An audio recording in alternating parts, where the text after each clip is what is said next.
भाग्य का खेल। एक गांव में रेखा नामक एक गरीब विधवा रहती थी। उसका एक पुत्र था। वह इतनी गरीब थी कि घर में 4 बर्तन भी ढंग के नहीं थी। लड़का अभी छोटा था। रेखा ने बड़े प्यार से उसका नाम विकास सिंह रखा था, मगर वह इतना बदनसीब था कि उसके पैदा होने के कुछ समय बाद ही एक बीमारी से उसके पिता की मृत्यु हो गई। रेखा घरों में चौका बर्तन आदि करके उसे पाल रही थी। उसे पक्का विश्वास था कि विकास सिंह बड़ा होकर उसके सारे संकट दूर कर देगा और उसका बुढ़ापा चैन से गुजरेगा। इसी आस में रात दिन मेहनत करके वह अपने बेटे को पाल रही थी। विकास सिंह था तो छोटा, किंतु समझदार बहुत था। संयम और धीरज की उसमें कमी न थी। किसी भी बात को गहराई तक जानने की उसमें प्रबल उत्सुकता रहती थी। एक दिन उसने अपनी माँ से पूछा, माँ, हम इतने गरीब क्यों हैं? यह सब तो ईश्वर की मर्जी है बेटे। दुखी स्वर में रेखा ने कहा, सब नसीब की बात है। मगर विकास सिंह यह उत्तर पाकर संतुष्ट नहीं हुआ। वह बोला, ईश्वर की ऐसी मर्जी क्यों है बेटा, यह तो ईश्वर ही जाने। अगर ईश्वर ही जाने तो ठीक है, मैं ईश्वर से ही पूछूंगा कि हम इतने गरीब क्यों हैं। बताओ माँ, बताओ कि ईश्वर कहाँ मिलेगा। रेखा तो वैसे ही परेशान रहती थी। आता उसकी बातों से परेशान होकर उसने कह दिया, वह जंगलों में रहता है, लेकिन तुम वहां न जाना। विकास सिंह ने दिल ही दिल में उसी क्षण इरादा बना लिया कि वह ईश्वर को ढूंढेगा और पूछेगा कि आखिर हम इतने गरीब क्यों हैं। एक दिन वह जंगल की ओर चल दिया। जंगल घना और भयानक था। चलते चलते विकास सिंह बुरी तरह थक गया, मगर भगवान की परछाई भी उसे दिखाई नहीं दी। अतः वह थक-हार कर पत्थर की एक शिला पर जा बैठा और सोचने लगा कि भगवान तो यहाँ कहीं नहीं है। आखिर गरीबी दूर कैसे हो। तभी संयोगवश मृत्यु लोक का भ्रमण करते करते शिव पार्वती उधर ही आ निकले। उन्होंने बच्चे को वहां बैठे देखा तो उन्हें बड़ा अचरज हुआ कि यह अबोध बालक इस बीहड़ जंगल में बैठा क्या कर रहा है। भगवान शिव ने बालक से पूछा, तुम कौन हो बालक और इस जंगल में बैठे क्या कर रहे हो? मैं ईश्वर को ढूंढ रहा हूँ। ईश्वर को? पार्वती चौंकी और पूछा, मगर क्यों? ईश्वर से तुम्हें क्या काम है? मैं उनसे पूछना चाहता हूँ कि हम इतने गरीब क्यों हैं? दूसरों की तरह हम पर भी भाग्य की कृपा क्यों नहीं है? विकास सिंह ने निर्भीकता से उत्तर दिया। माँ पार्वती और भगवान शिव उस बच्चे का साहस देखकर बहुत प्रसन्न हुए। माँ पार्वती तो करुणा की सागर है। उन्हें उस बच्चे पर बड़ी दया आई और भगवान शिव से मुखातिब होकर बोली, प्रभु, इस बालक का कुछ कीजिए। हम कुछ नहीं कर सकते पार्वती, क्योंकि इसके भाग्य में यही सब लिखा है। भाग्य देवता के लेख के अनुसार इसे ऐसा ही जीवन भोगना है। नहीं नहीं स्वामी, आपको कुछ करना ही होगा। माँ पार्वती हट करने लगी। जिद न करो पार्वती, यदि हम उसे कुछ दे भी देंगे तो वह इसके पास नहीं रुकेगा। इसे वैसा ही जीवन जीने दो जैसा भाग्य देवी चाहते हैं। नहीं प्रभु, इसकी गरीबी दूर करने के लिए आपको इस पर कृपा करनी होगी।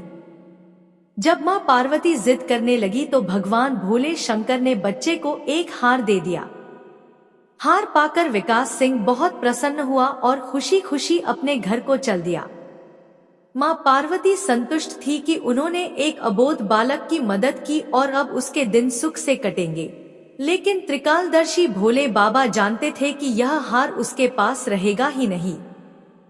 चलते चलते विकास सिंह के पेट में अचानक दर्द उठा और वह शौच के लिए इधर उधर देखने लगा। उसने भगवान शिव का दिया हार पत्थर की एक शिला पर रख दिया और झाड़ियों के पीछे चला गया। तभी एक चील कहीं से उड़ती हुई आई और उस हार को उठाकर उड़ गई। अरे मेरा हार! सब कुछ भूलकर विकास सिंह चील के पीछे भागा। मगर कब तक वह चील का पीछा करता, कैसे पकड़ता उसे? एकाध बार पत्थर उठाकर उसने चील को मारने की कोशिश की, किंतु चील अधिक ऊंचाई पर थी। कुछ ही पलों में चील उसकी नजरों से ओझल हो गई, तो वह बड़ा दुखी हुआ और रोते रोते अपने घर की ओर चल दिया। घर पहुंचकर उसने माँ को सारी बात बताई, मगर रेखा को उसकी बात पर बिल्कुल भी विश्वास नहीं हुआ। हाँ, उसकी बात सुनकर थोड़ी सी उदास अवश्य हो गई, लेकिन विकास सिंह माँ की उदासीनता देखकर हतोत्साहित नहीं हुआ। उसने मन ही मन निर्णय लिया कि वह कल फिर वहीं जाएगा और भगवान शिव पार्वती को अपना विपदा सुनाएगा। उसका विश्वास था कि भगवान शिव उस धूर्त चील को अवश्य ही दंड देंगे। भगवान शिव ने पार्वती से कहा, देखो उसके पास कल वाला हार नहीं रहा, उसे एक चील ले उड़ी है और दूसरा हार पाने व उस चील को दंड दिलवाने की इच्छा लिए वह लड़का आज फिर आया है। पार्वती देवी ने फिर भगवान शिव से प्रार्थना की, आप चाहे चील को दंड दें या न दें, किंतु इस लड़के की सहायता करके इसकी निर्धनता दूर करें। हम अब कुछ नहीं कर सकते देवी, यदि तुम जिद करती हो तो हम ब्रह्मा से कहते हैं, वही इस बालक की कुछ सहायता करेंगे। कहकर भगवान शिव ने ब्रह्मा जी को बुलाया और सारी बात बताकर आग्रह किया कि आप ही इसकी कुछ मदद करें। तब ब्रह्मा जी ने लड़के को हीरे की एक अंगूठी दे दी। लड़के ने अंगूठी जेब में रखी और खुशी खुशी अपने घर चल दिया। उसने सोच लिया था कि वह अब एक पल के लिए भी अंगूठी को अपने से अलग नहीं करेगा।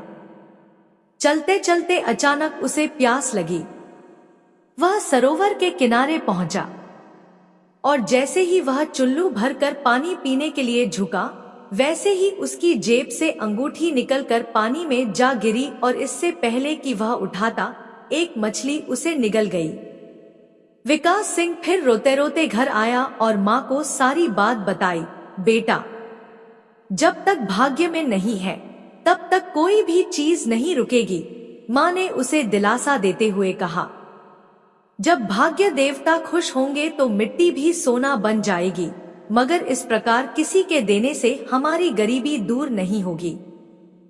उसे समझाकर माँ अपने काम में लग गई, मगर विकास सिंह भी हार मानने वाला नहीं था। उसने मन ही मन सोच लिया था कि वह कल फिर जाएगा।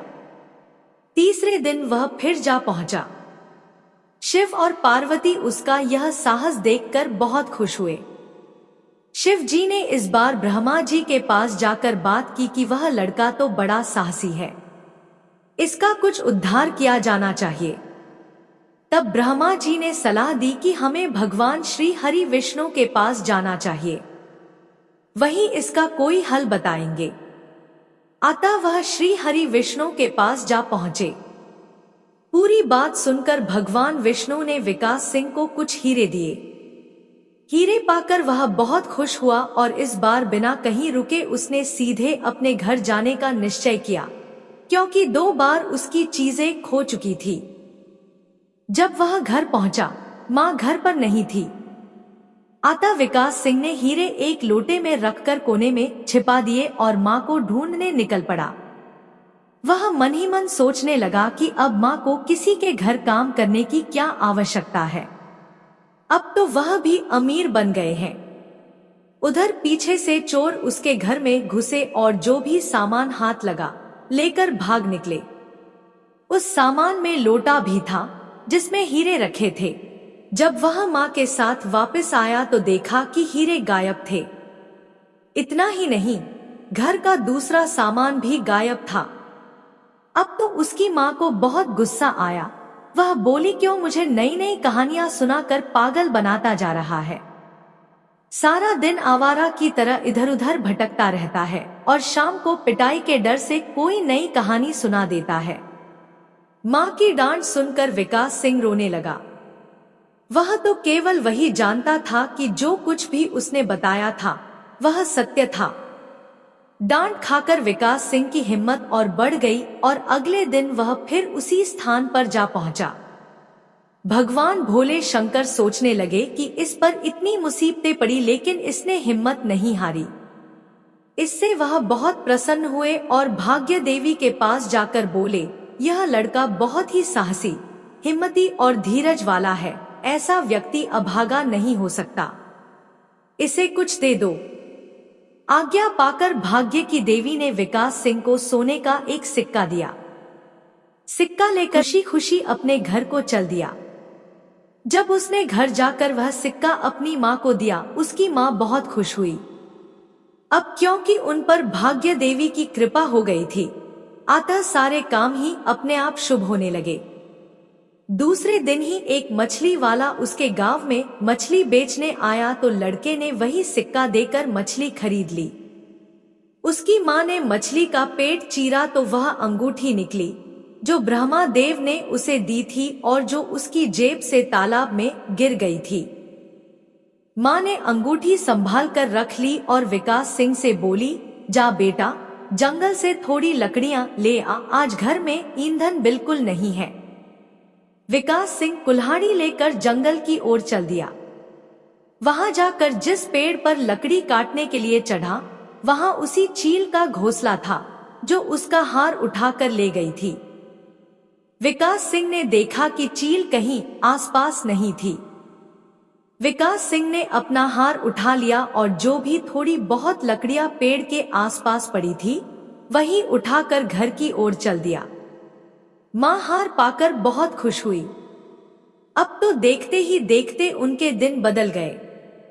घर में किसी चीज का अभाव नहीं रहा। फिर ईश्वर की कुछ ऐसी करनी हुई कि जो चोर उसके घर से हीरे चुरा कर ले गए थे, उन्हें सपने में महादेव ने चेतावनी दी कि जो हीरे उस लड़के के घर से चुरा कर लाए थे, वे तुरंत वापस कर दो, वरना तुम्हारा सर्वनाश कर दूंगा। चोर उसी दिन हीरे उसके घर पर दे गए और अपनी गलती के लिए माफी भी मांगी। इस प्रकार विकास सिंह का भाग्य चमक उठा। अब उसके घर में किसी चीज की कमी न थी और उनकी गरीबी सदा के लिए समाप्त हो गई। जय श्री महाकाल। ऐसी ही और वीडियो के लिए हमारे चैनल को सब्सक्राइब करें। धन्यवाद।